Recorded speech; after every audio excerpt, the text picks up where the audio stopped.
Kiwi फिथाइखौ नोंथाङा जायो नामा?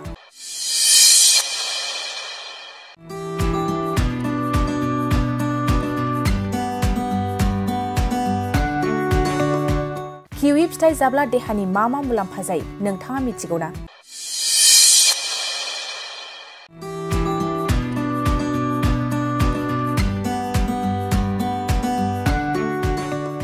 किवी फिथाइया देहानि थाखाय गोबां मुलाम्फा गोनां।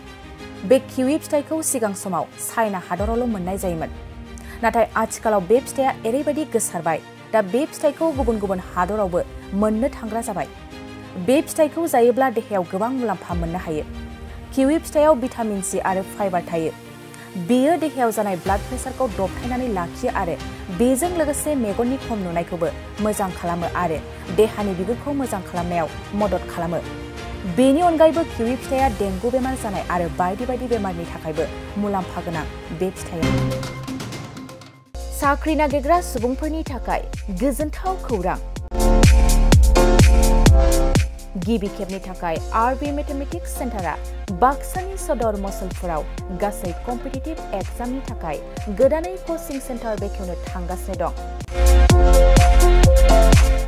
जायफोर सुबुंफ्रा गोजान जायगायाव थांनानै कम्पिटिटिभ एग्जामनि थाखाय कचिं लानो हायाखैमोन बिथांमोना बे बारनिफ्राय बे कचिंनि खाबुखौ आरबि मेथमेटिक्स सेन्टारनि जोहै मसलपुराव मोननो हासिगोन।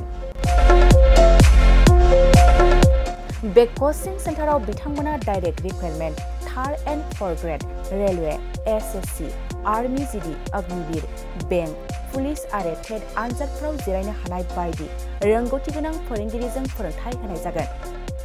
बे कचिं सेन्टारनि सोमोन्दै आबुङै मिथिनो थाखाय 9101 450 597 6900 5847 14 आरो 9365 1322 जानबुं अनजिमायाव खौरां लानो हागोन।